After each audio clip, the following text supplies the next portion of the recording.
La la la la, la la la la la, la la la la la la la. The New Testament had not yet been translated into Arabic at the time of Muhammad's life, and would not be for another 200 years. He may have heard someone giving oral. Well, the fact of the matter is, the Qur'an thinks that non-canonical scriptures are a part of what Christians believe. La la la la, la la la la la, la la la la la la la la, la la la la, la la la la la, la la la la la. And وَادْعُوا مَنِ اسْتَطَعْتُم مِّن دُونِ اللَّهِ. Call whoever you want, whoever you're capable of, other than Allah. If in fact you're telling the truth, if you really can, go ahead. And this challenge, it's so impossible to meet this challenge for so many reasons. Linguistics is just one of them. The Qur'an is talking about history that the Arabs had never even heard of. Western academics that try to prove that the Qur'an is made up, they say the Prophet borrowed stories from the Bible. Then he borrowed stories from Greek history. Then he borrowed stories from Abyssinia. Then he borrowed stories from here. Then there. Then there. Then there.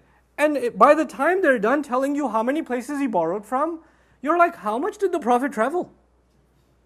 And how many universities did he get a degree from that he found these hidden archives of obscure texts that have these parallels to the Qur'an, that he went and dug into their books and said, I'll borrow this part over here, and that part over there, and that part over there. The fact that you're finding parallels in the Qur'an to so many variations of worldwide literature in itself is an indication that this is from Allah.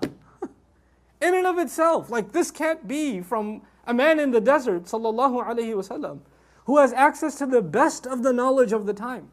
The best of the knowledge of the time. Rasulullah sallallahu alaihi wasallam was in Mecca. For example, when Surah Yusuf was revealed, the 12th surah of the Qur'an, Surah Yusuf, he's still where? In Mecca. He's not in contact with the Jewish community at all. The Jewish community is where? A faction of them in Medina. And Rasulullah sallallahu alaihi wasallam is given the entire Surah Yusuf, and Surah Yusuf has such elaborate detail of the life of Yusuf, who is an important figure in Jewish tradition. That's in Jewish tradition. And the Qur'an comes and corrects a lot of the contradictions and the errors that were introduced into the biblical version of the story of Yusuf alayhi salam, and he corrects them in the Qur'an. Subhanallah. And that's not even when the Jews were around. And the Arabs are listening to Yusuf and they're like, who's this Yusuf guy? We never heard of him. So much of the Qur'an talking about Musa alayhi salam, while the Prophet is in no contact with Jews. In Surah Taha is Makki. Surah Al-Qasas is Makki. You would think all the ayat, all the references to the Jewish tradition should only come up when the Prophet is where? In Medina, and he's dealing with them. But no. Subhanallah. So by the time the Prophet ﷺ comes to Medina, he's already challenging them with what they have. I was sitting with a rabbi not too long ago, it's a couple of years now, and I was telling him, so tell me about Moses. Tell me the story as you know it. Because 4 out of the 5 books of the Hebrew Bible are dedicated to the life of Musa. It's a huge seerah with them. The amount they have on Musa is tremendous.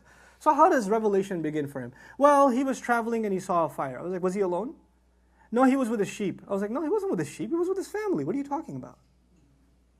إِذْ قَالَ لِأَهْلِهِ أُمْكُثُوا. Then I realized, why did they put sheep there? Why didn't they put his family there? Because his family was from Madian. He married where? In Madian. And Madian is Arab. And his family is Arab. And his children are of an Arab mother. And to the Jews, ethnicity comes from the mother. So if they accept this, then the children of Musa alayhi salam are what? Of Arab. That's a problem. So he was with his sheep. That's way better.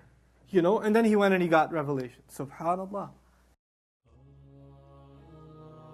The New Testament had not yet been translated into Arabic at the time of Muhammad's life, and would not be for another 200 years. If Prophet Muhammad, peace be upon him, was lettered, when the angel came to him with a parchment, according to one narration, and he said, "Iqra," we forget to quote the remaining sentence. His answer was, "Ma ana biqari." I can't read. I am not learned. Ma ana biqari in Arabic is lastu qari'an. I am not learned.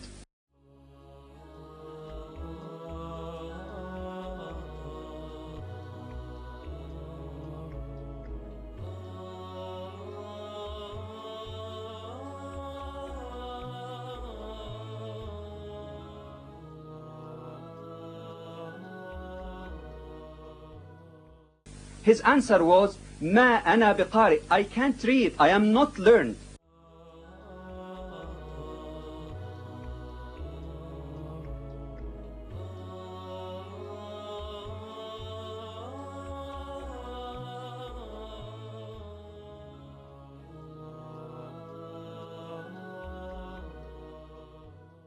But here's the icing on the cake.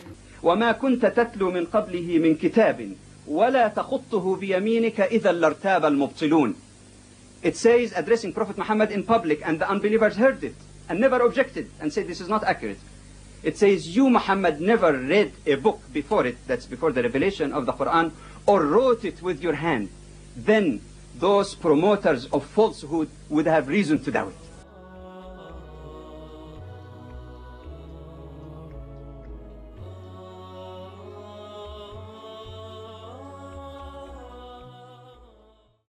أم حسبت أن أصحاب الكهف والرقيم كانوا من آياتنا عجبا إذ أوى الفتية إلى الكهف فقالوا ربنا آتنا من لدنك رحمة وهيئ لنا من أمرنا رشدا فضربنا على آذانهم في الكهف سنين عددا.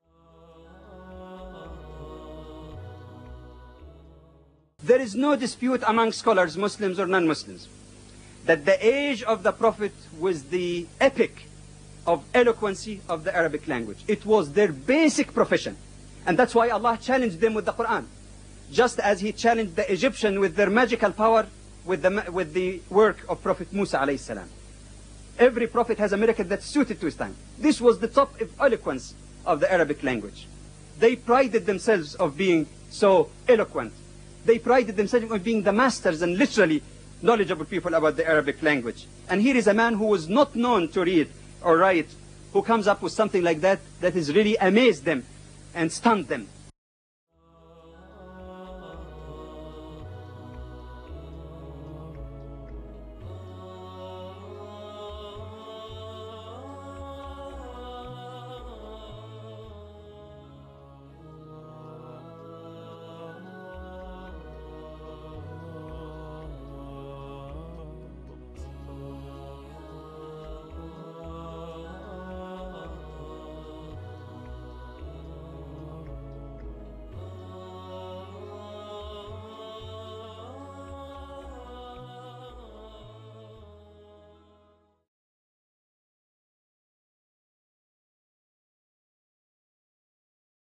So the question at the end of the day is, how is it possible that a forgery, which for centuries the Christian world was alleging that the Qur'an is, how is it possible that a forgery can be far better than the original?